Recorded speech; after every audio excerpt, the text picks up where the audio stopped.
성도 여러분, 그리고 복음사역의 동역자 여러분, 오늘은 로마서 6장 14절의 말씀으로 서로 은혜를 나누도록 하겠습니다. 본문 14절은 구원 얻은 자들에게 이렇게 말을 합니다. 죄가 너희를 주장하지 못하리니 왜냐하면 너희는 법 아래 있지 않고 은혜 아래 있기 때문이라.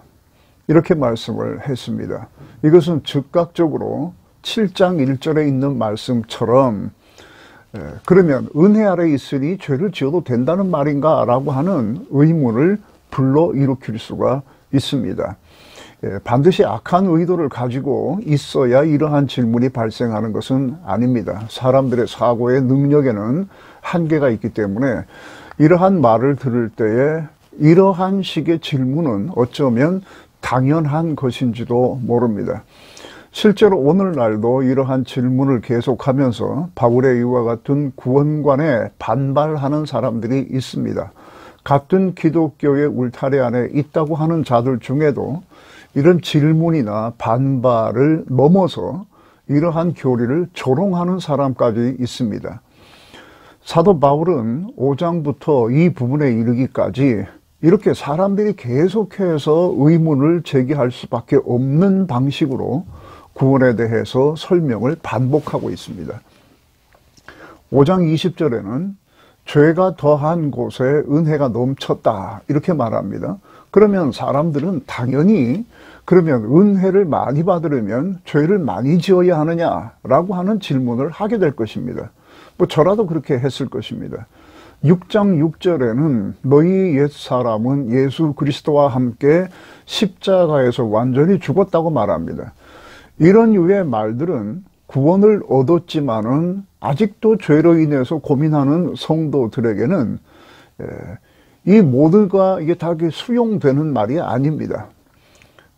바울은 이러한 질문이 일어날 것을 모르고 이렇게 말하지는 않았을 겁니다. 그런데 그렇게 하는 데는 이유가 있을 것입니다. 질문의 여지가 없이 진리를 풀어가는 방법도 있습니다.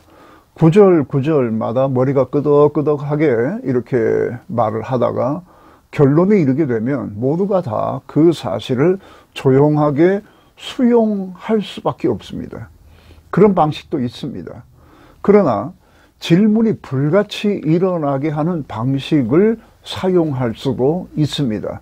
그것은 고의적으로 질문을 유발시키고 그 질문에 대해서 조목조목 설명을 함으로써 바울이 말하고자 하는 이 복음, 구원이라고 하는 것을 이게 다각도에서 접근하면서 그 진리를 보다 세밀하고 깊게 나타내려고 하는 그러한 의도가 있다고 볼 수 있습니다.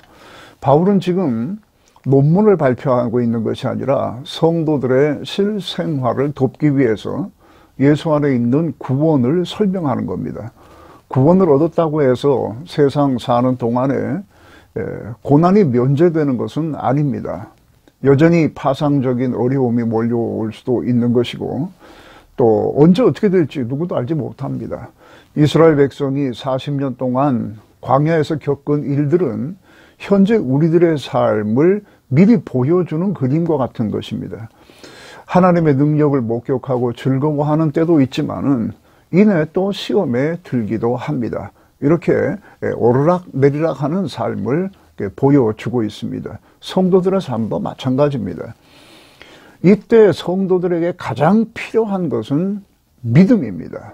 믿음이라고 하는 것 위에서 성도들의 삶은 유지되고 발전되고 나가서 또 승리를 거둘 수가 있습니다.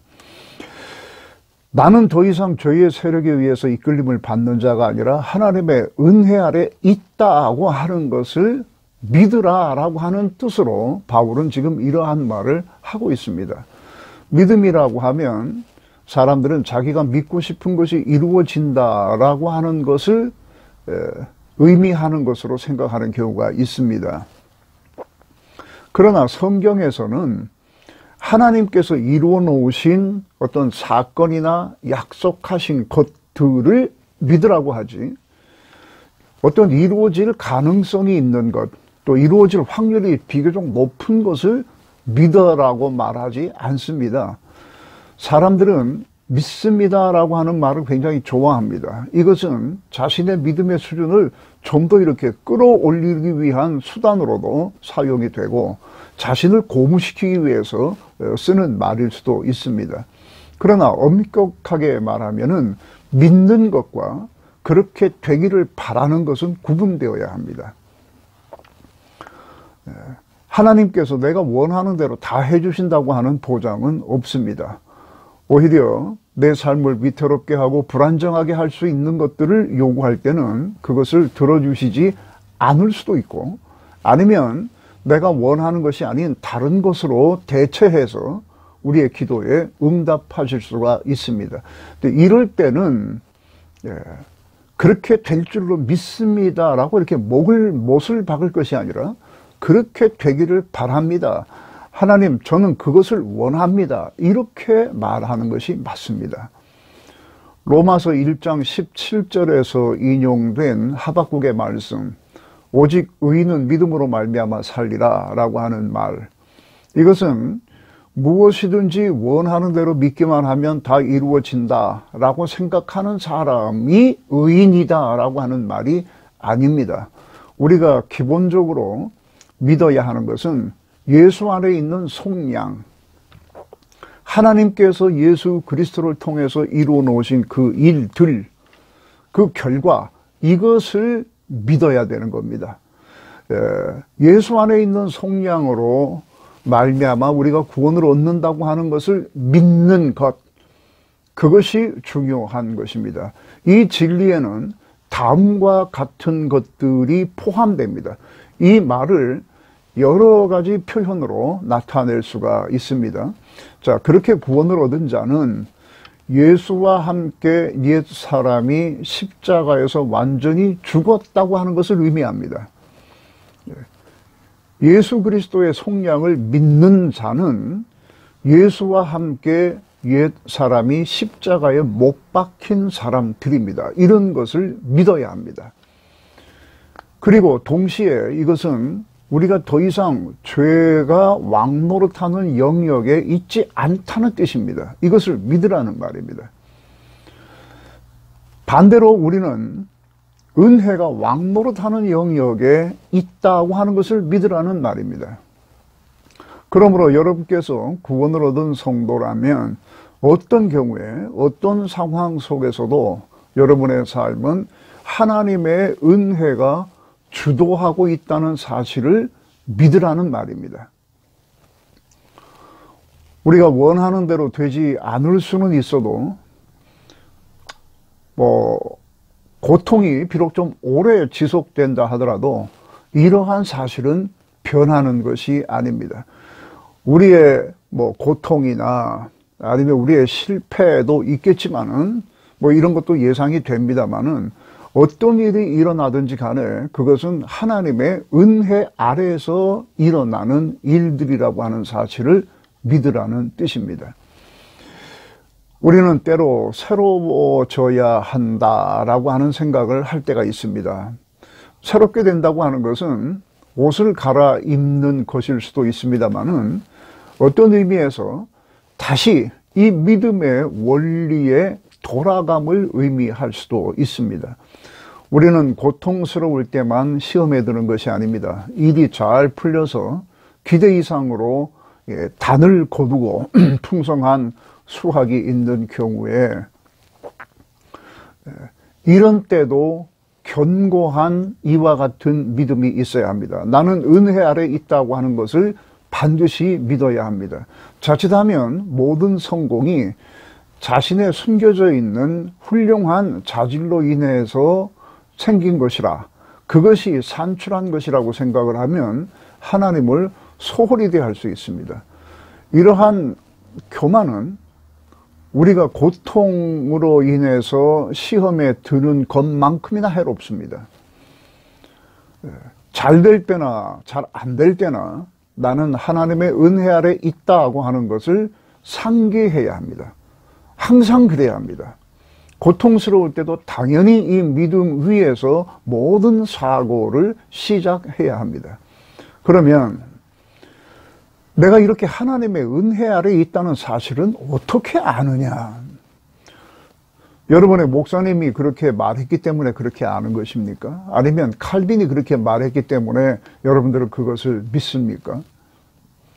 그것으로는 부족합니다. 목사는 성경 말씀을 여러분의 눈높이에 맞게 전하는 사람들입니다. 그러므로 신사적인 베레아 사람들 같이 그 말씀을 여러분께서 스스로 성경에서 다시 확인해야 합니다. 바울이 이렇게 오해받을 수밖에 없는 말을 자꾸 툭툭 던지고 그 질문에 대한 말을 하나씩 이렇게 반복적으로 설명하는 것은 우리가 믿어야 하는 그 진리를 보다 자세히 설명하려고 하는 겁니다. 이런 각도에서 또 설명하고 저런 각도에서 또 설명하고 사람들이 가질 수 있는 모든 의문에 대한 답을 줌으로써 이와 같은 진리가 얼마나 확실한 것인가를 증명하려고 하는 것입니다. 이에 대한 이해가 깊어질수록 우리의 믿음은 단단해집니다. 오늘 본문 6장 14절로 다시 돌아갑니다. 죄가 너희를 주장하지 못하리니 너희가 법 아래 있지 않고 은혜 아래 있음이라. 이러한 말씀이 여러분의 심령에 아무런 거침이 없이 그대로 믿어지기를 축원합니다. 자, 여기에 주장이라고 하는 말이 나오고 법 아래라고 하는 말이 나옵니다. 이것에 대해서 조금 설명을 해야 될 것 같습니다. 우선 말씀드릴 것은 이 말씀은 우리에게 어떤 권면을 하는 것이나 아니면 뭔가 명령을 하는 것이 아닙니다. 다시 말해서 너희는 더 이상 법 아래 있으면 안 된다. 은혜 아래서 살아야 된다. 이런 말을 하는 것이 아닙니다. 하나님께서 예수 안에서 이루어 놓으신 구원이라고 하는 것이 무엇인가? 그 구원이라고 하는 것 속에 무엇이 들어있는가를 설명 내지는 선언하는 것입니다. 그래서 우리가 내가 은혜 아래 있다고 하는 사실을 스스로 깨닫게 하고 거기에서부터 삶을 시작하게 만들려고 하는 의도를 갖는 것입니다. 죄가 너희를 주장하지 못하리니 라고 하는 말 속에서 주장하지 못할 것이다 라고 하는 것이 미래형으로 써 있습니다. 그러다 보니 이것이 죄가 너희를 주장하지 못할지도 모른다라고 하는 어떤 가능성을 말하는 것처럼 들리기도 하지만 그런 것이 아닙니다. 이미 완료된 사실을 미래에 적용하는 말일 뿐입니다. 탈북자가 대한민국에 국적을 얻었을 때에 이렇게 말할 수 있습니다. 더 이상 당신은 북한 정권이 주장하지 못할 것입니다. 이렇게 말할 수 있습니다. 이것은 그럴 가능성이 높다고 하는 것을 말하는 것이 아니라 당신의 변화된 신분에 대해서 확고한 믿음을 가지라라고 하는 뜻으로 하는 말입니다. 주장이라고 하는 말,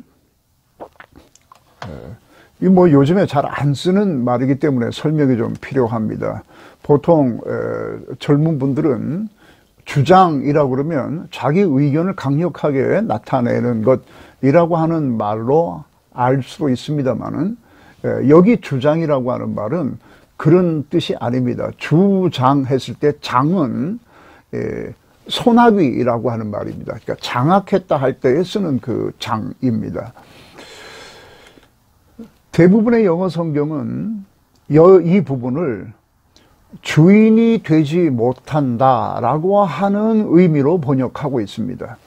6장에서 바울은 왕노릇, 종노릇 이런 말을 계속 사용을 하였습니다. 우리 말로는 왕이나 종의 노릇이라고 하는 말이 합쳐진 것으로 나타납니다만은 헬라어에서는 이것이 하나의 동사입니다. 왕노릇 한다고 하는 말은 왕권을 행사하다. 종노릇 한다고 하는 것은 종이 되다. 그런 말입니다. 여기 주장하다고 하는 것은 사람들이 예수께 나와서 주여 주여 할 때에 그 주인이라고 할 때 그 그리고 장악한다고 할 때 악, 그것을 의미하는 장입니다. 왕도 때로는 주라고 표현이 될 때가 있습니다. 헬라어로는 이 주라고 하는 말이 큐리우스라고 하는 말입니다. 이게 우리가 자주 듣는 영어로는 Lord, Lord라고 합니다. 그래서 이 주장하다라고 하는 것은 주권을 행사하다라고 하는 동사입니다. 요약하면, 자, 이제 구원받은 사람들에게는 죄가 너희를 주장하지 못한다. 더 이상 죄가 너희들에게 왕노릇하지 못한다. 다시 말해서 죄가 이전처럼 너희에게 주인처럼 혹은 왕처럼 군림하지 못한다라고 하는 뜻입니다.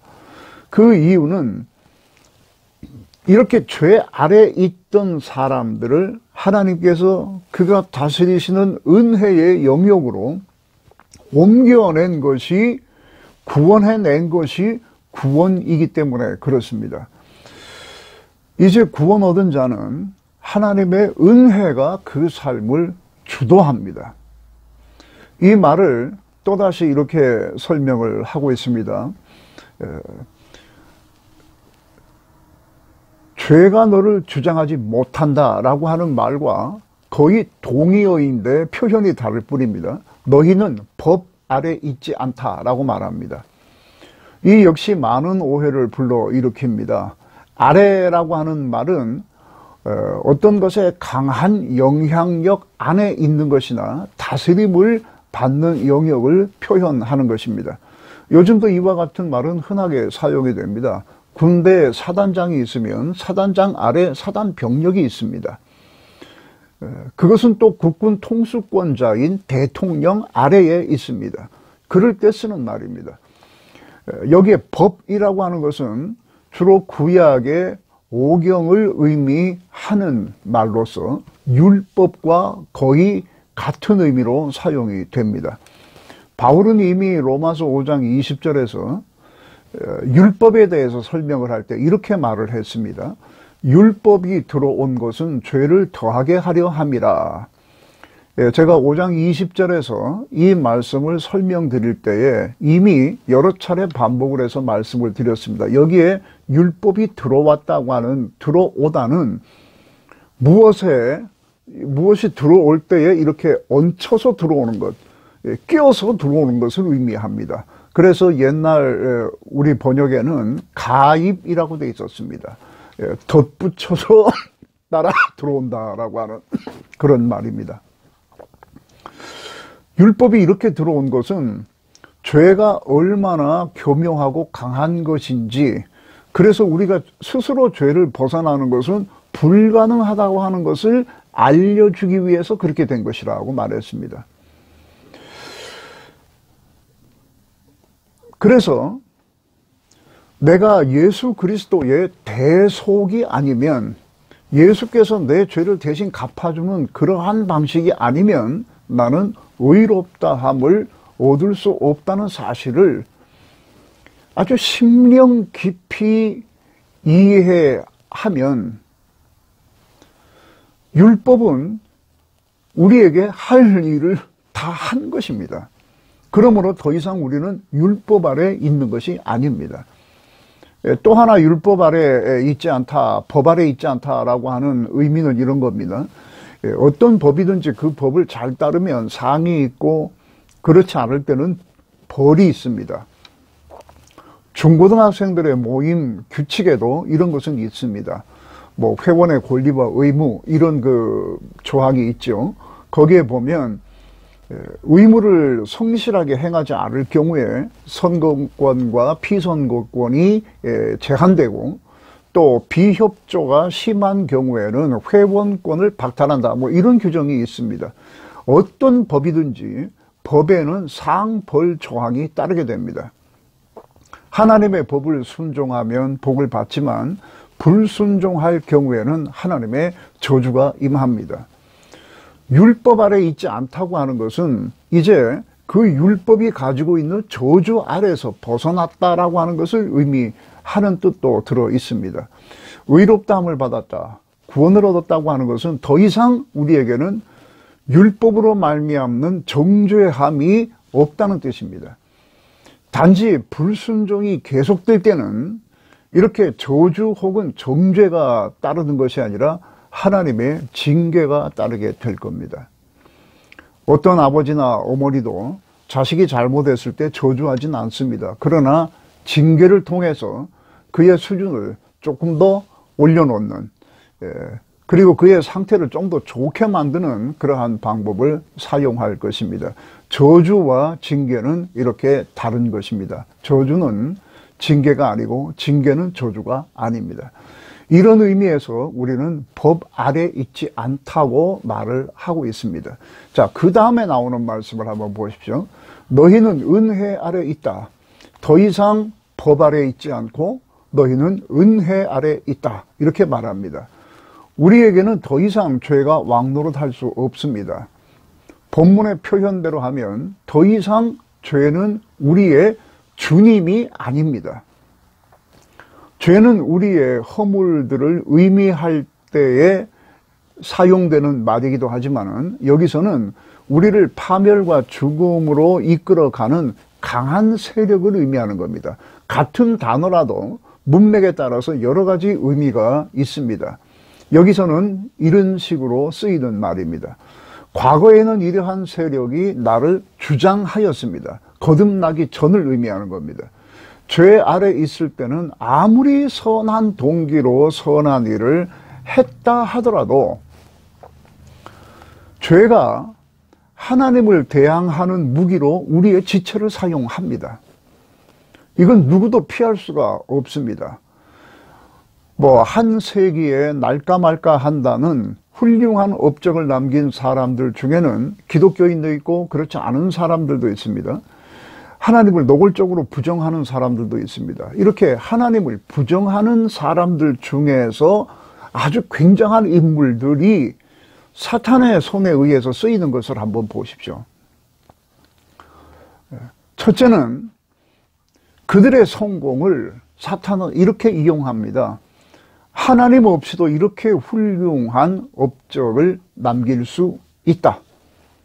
이렇게 선동함으로써 사람들로 하여금 하나님이라고 하는 존재는 허구에 지나지 않는다.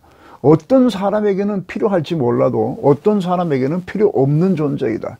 심령적으로 약하고 의지가 약한 사람들에게는 하나님이 필요할지 몰라도 모든 것을 갖춘 사람들에게는 하나님의 존재는 필요 없다. 이런 식으로 말을 하는 겁니다.